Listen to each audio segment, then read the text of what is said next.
Warren Buffett is known as the Oracle of Omaha, and for those of you who don't know him, Buffett is widely considered the most successful investor in the 20th century. But for those of you who want to invest like Warren Buffett, the miraculous CEO and owner of Berkshire Hathaway, what would be the criteria that you use to choose the stock to invest in? In this short series of videos called How to Invest Like Warren Buffett, I'm going to explain you exactly that. So after watching these videos, even if you don't have any background in finance or if numbers are a nightmare for you, you will be able to easily analyze stocks following the basic principles of value investing, and you will learn how to read financial statements of all the companies in the stock market. So stay tuned, subscribe to my channel if you find any value in this video, and get ready for a deep dive into the art of stock picking.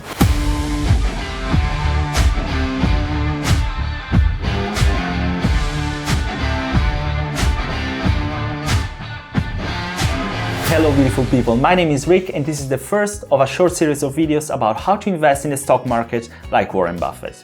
Now I'm gonna divide this big topic into 4 videos because I don't wanna make a single 40 minutes video. So I'd rather divide it into 4 separate meaningful parts so that you can come back to them in the future and just watch the part that interests you the most. First of all, a disclaimer, none of us knows exactly what goes on inside Buffett's mind when he picks a stock to invest in. But we do know the fundamentals of his decision makings thanks to millions of interviews, thanks to dozens of books on the matter, and thanks to the shareholders' letters. So that's exactly what we're going to explore in these 4 videos. And a second disclaimer here. There are certain things that people like you and me can learn and apply as private investors, and this is going to be the content of these videos. But we need to make things clear about the fact that if Warren Buffett is so rich and successful, it's not just because he can find cheap stocks to buy. No, Warren Buffett doesn't invest just like you and me. He doesn't go on a trading app and says, "Oh, Amazon just dropped 7% yesterday, we better buy some shares." No, Warren Buffett always gets a special treatment over everyone else because of his status and because of ways that private investors like us cannot leverage. As a powerful person running a powerful company, you're not subject to the standard framework under which we as private investors buy stocks at a market price. No, you make private deals, you buy preferred stocks, you make special arrangements with the companies you buy. Nevertheless, as a private individual who has interest in buying stocks like us, you need to be able to evaluate if a company is worth investing in.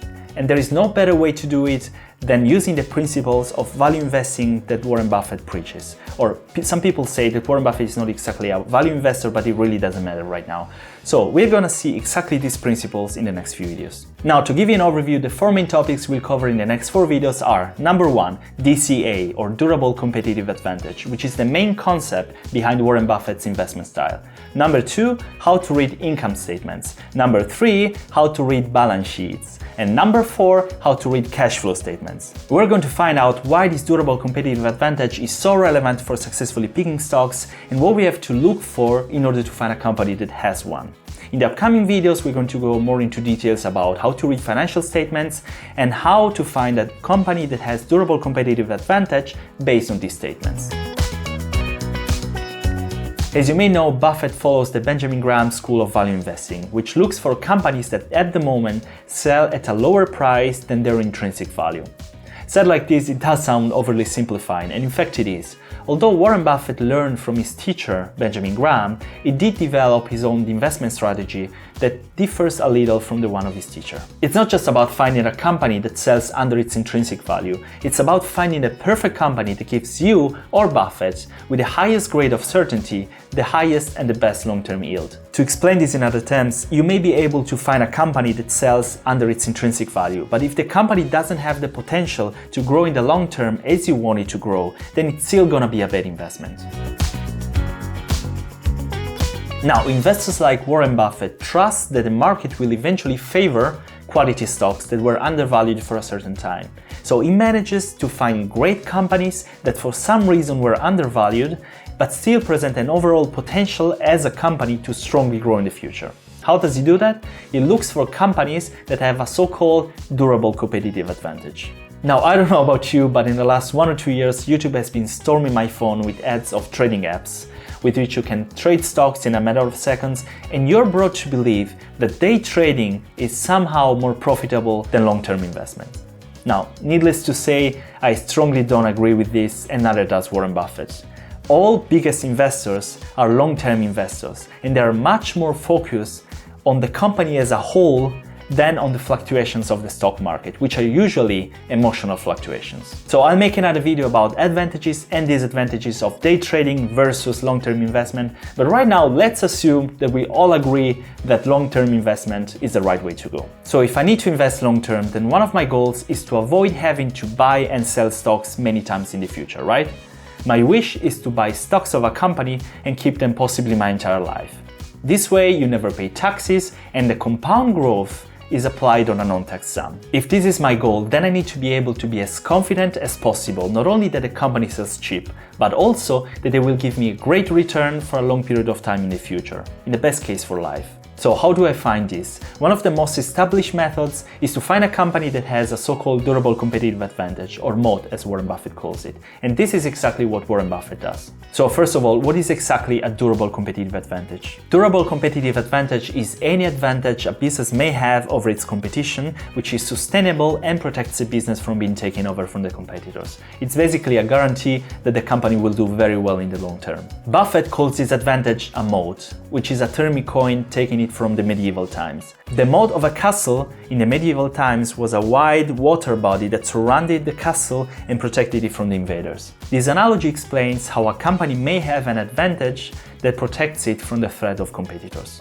Companies with durable competitive advantage consistently deliver strong growth, profits and earnings to their shareholders. And this is exactly what Warren Buffett wants when he invests in a company.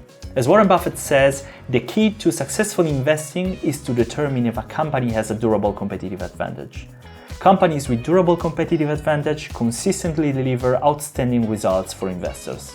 Now, to be more practical, let me give you some examples of durable competitive advantage that a company may have over its competitors. Number one, selling a unique product. Whenever a company creates a product that is unique, they generate the so-called brand effect.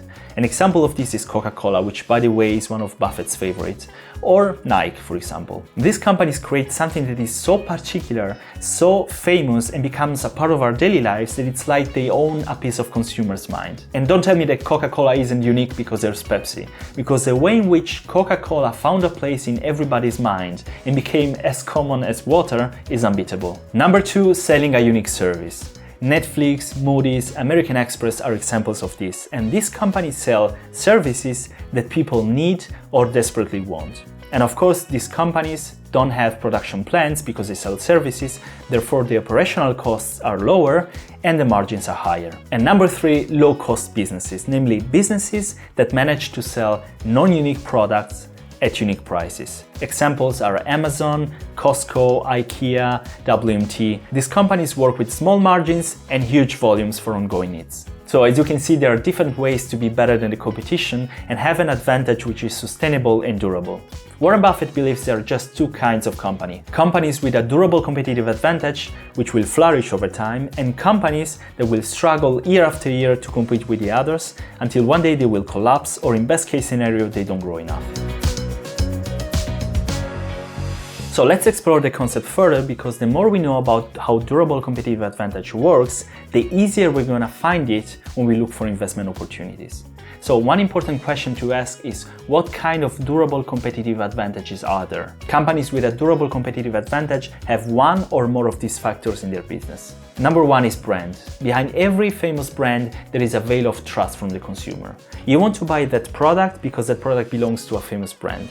And you know that the brand is famous because there is a certain level of quality that makes it better than the competition. As a result, companies that manage to create this brand effect will most likely flourish in the future compared to the competition, because the customers are intrinsically more attractive to them. For example, most people prefer going to McDonald's over other fast food chains. And this is because McDonald's created this brand effect, and people know and acknowledge that if they go there, they're gonna find the same quality and the same overall experience in all centers of McDonald's all over the world. So because of this consistency, people prefer going to McDonald's compared to other brands. And not only that, since they manage to have this brand effect, then they can also raise their prices and have better margins. Another way companies can create a durable competitive advantage is by creating a strong distribution network. And this is of course the case of Amazon, for example.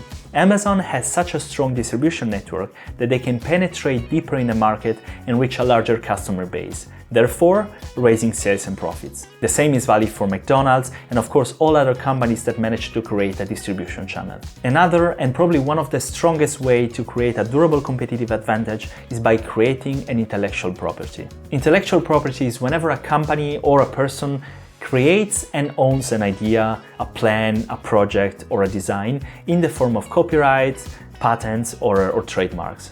An example is Pfizer, Moderna, or BioNTech when they created the anti-COVID vaccine in 2020. But of course you gotta be careful because in this case, since COVID is hopefully not gonna be staying forever, this advantage is not durable. But still, just to give you an idea of what trademarks and patents are. And number 4 is location. Generally speaking, being able to be present in the right locations is a huge advantage for the companies. So if a company like McDonald's is able to be in all the biggest cities in the center of the city, it's a great advantage because they are close to the customer base, while smaller companies are forced to settle in the outskirts of the city. Another interesting concept that may result in a durable competitive advantage is the so-called switching cost. Switching cost refers to how difficult it is for a customer to change his preference from product A to product B, or otherwise from company A to company B. The higher the difficulty, the higher the switching cost. To give you an example, if you're an Apple user, it's going to be hard for you to move from your iPhone to an Android phone because all the apps are different. You would have to move all the pictures, all the programs and apps, and of course most of them are not compatible with the new operating system. And of course the same is valid from the iOS to the Microsoft operating system. This gives the company a strong advantage because if they manage to attract customers, then it's going to be hard for these customers to move to other products unless they have a strong reason to do so. So now we know some of the most common types of durable competitive advantage, and we know how to recognize, as Warren Buffett does, if a company is worth investing in or not. In the next 3 videos, we're going to find out how to realize if a company has a durable competitive advantage from the financial statements. But first, there is an important question to ask. Okay, we understand that a durable competitive advantage makes a company harder to be beaten, and therefore it's an advantage for us because we're going to have higher gain in the future. But how do we profit from it as shareholders? Why is it valuable for us to look for a company that has a durable competitive advantage? There are 4 possible benefits you can get. Number 1 is, of course, high earning growth. Any company that enjoys a durable competitive advantage usually has high quality products or services. This allows such companies to raise their prices and therefore their profitability over time. Higher earning growth in return leads to a better and more sustainable appreciation of the stock price. Number 2 is a constant earning growth. Companies with a durable competitive advantage usually are able to have a more stable and predictable earning growth. Consistent growth of earnings makes it easier for you to make predictions of the future growth of the company in the next 5 to 10 years. Another great benefit that shareholders have if they invest in a company with a durable competitive advantage is that these companies usually have a lot of free cash flow. Free cash flow is a really important concept for Buffett and for value investors in general, and it basically means the cash that remains within the company after all the expenses occurred. So if a company has a lot of free cash flow, then they have a lot of cash at their disposal and they can invest it in the business growth. And last but not least, companies with a durable competitive advantage often distribute handsome dividends to their shareholders. When companies have a lot of free cash and they don't intend to use it for the expansion of the business, then sometimes they distribute it to the shareholders in the form of dividends.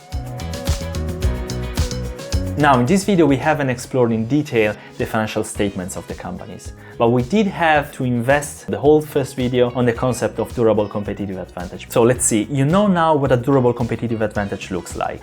So next time you want to invest in a company, ask yourself this question first. Does this company sell a unique product or a unique service that can be identified as a durable competitive advantage? If the answer is yes, then this company probably has an economic moat. The second question is, why does this company have a durable competitive advantage? The higher the number of factors, the stronger the advantage is. And the final question is, how strong and durable is the advantage? Now, if you want to learn in an easy way how to read financial statements and how to understand from the financial statements if a company has a durable competitive advantage or not, then watch my next 3 videos of the series that I will post in the next 3 weeks. And of course, to do so, support me by subscribing to my channel and by hitting the like button. Other than that, I wish you a great evening, hope to see you in the next video, and well, have a nice day. Bye bye.